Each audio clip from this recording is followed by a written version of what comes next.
देश भर के अस्पतालों में ऑक्सीजन की कमी से हालात बेहद खराब होते जा रहे हैं। दिल्ली के जयपुर गोल्डन अस्पताल में ऑक्सीजन की कमी के कारण 25 मरीजों की मौत हो गई। अभी भी कई अस्पतालों में ऑक्सीजन संकट बरकरार है। ऑक्सीजन की कमी पर 3 अस्पतालों की याचिका पर सुनवाई के दौरान दिल्ली हाईकोर्ट ने काफी सख्त रुख दिखाया। अदालत ने कहा कि जिसने ऑक्सीजन रोकने की कोशिश की उसे सूली पर लटका देंगे। देश के अस्पतालों में सांसों के लिए लगातार जंग जारी है। दिल्ली में ऑक्सीजन की कमी पर राज्यों के मुख्यमंत्रियों को सीएम केजरीवाल की चिट्ठी, साथ ही अतिरिक्त ऑक्सीजन की डिमांड करेंगे राज्यों से।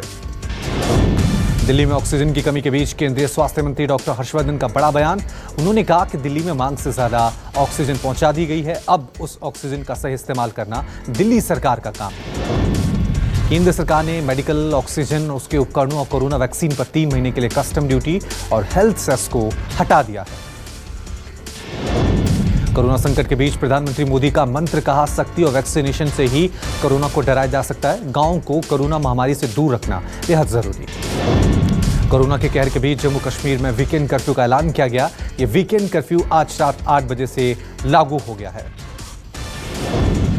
अमृतसर के नीलकंठ अस्पताल में ऑक्सीजन की कमी से 6 मरीजों की मौत हुई। मरने वालों में 5 कोरोना के मरीज थे। नीलकंठ अस्पताल के एमडी का कहना है कि वो पिछले 48 घंटे से ऑक्सीजन की कमी से जूझ रहे हैं।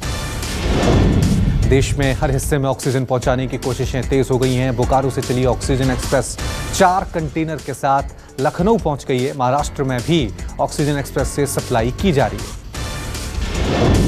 जानलेवा कोरोना वायरस महामारी के बीच भारतीय वायुसेना ने मोर्चा संभाल लिया है। इंडियन एयरफोर्स के विमान सिंगापुर से 4 ऑक्सीजन कंटेनर लेकर पानागढ़ के एयरबेस पहुंच गए हैं।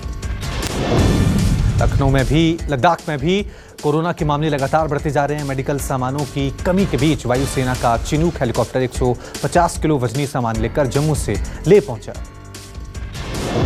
ऑक्सीजन की कमी पर लखनऊ के मोहनलालगंज से बीजेपी सांसद कौशल किशोर ने अपनी सरकार को धमकी दी है। सांसद कौशल ने कहा है कि अगर लोगों को ऑक्सीजन नहीं मिली तो सरकार के खिलाफ धरने पर बैठ जाएंगे।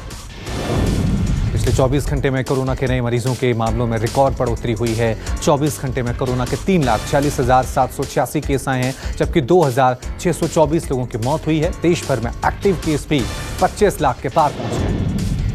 यूपी में कोरोना से हालात बेकाबू होते जा रहे हैं। पिछले 24 घंटे में कोरोना के 38,055 नए मामले सामने आए, जबकि 223 मरीजों की मौत। अकेले लखनऊ में पिछले 24 घंटे में 5,461 नए केस सामने आए, जबकि 42 मरीजों की मौत हुई है। महाराष्ट्र में कोरोना के 24 घंटे में 67,160 नए मामले सामने आए, जबकि पिछले 24 घंटे में 676 लोगों की मौत। राहत के बाद इस दौरान 63,000 से ज्यादा लोगों ने कोरोना को मात दी है।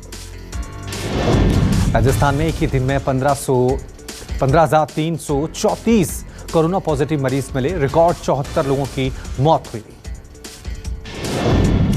उत्तराखंड के गवर्नमेंट नर्सिंग कॉलेज के 93 छात्र कोरोना पॉजिटिव हुए। प्रशासन ने हॉस्टल एरिया को कंटेनमेंट जोन घोषित किया। इंदौर के जोबड़ से कांग्रेस विधायक कलावती भूरिया का कोरोना से निधन हो गया। कलावती का 10 दिन से अस्पताल में इलाज चल रहा था। सीएम शिवराज सिंह चौहान और पूर्व मुख्यमंत्री कमलनाथ ने उनके निधन पर शोक जताया।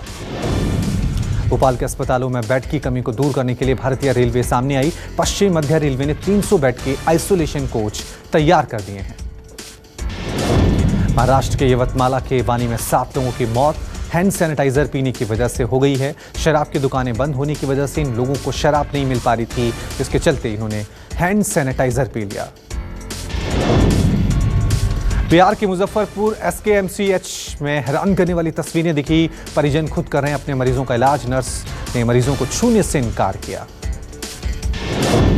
बिहार की राजधानी पटना में दवा व्यापारी की गोली मारकर हत्या कर दी गई। बताया जा रहा है कि मृतक व्यापारी सर्जिकल सामान का होलसेलर था। फिलहाल पुलिस मामले की छानबीन में जुटी। महाराष्ट्र के पूर्व गृह मंत्री अनिल देशमुख की मुश्किलें बढ़ती जा रही हैं। 100 करोड़ की वसूली मामले में सीबीआई ने आज एफआईआर दर्ज की है और साथ ही देशमुख से सीबीआई ने 10 घंटे तक पूछताछ भी की है। जस्टिस एनवी रमन्ना ने भारत के 48वें मुख्य न्यायाधीश के तौर पर शपथ ली। जस्टिस रमन्ना को राष्ट्रपति रामनाथ कोविंद ने शपथ दिलाई। जस्टिस एनवी रमन्ना 26 अगस्त 2022 को रिटायर होने तक उस पद पर रहेंगे। उत्तराखंड के चमोली में ग्लेशियर टूटने के बाद जोशीमठ में सेना का रेस्क्यू ऑपरेशन जारी है। हिमस्खलन की चपेट में आने के बाद अब तक 8 शव बरामद किए गए।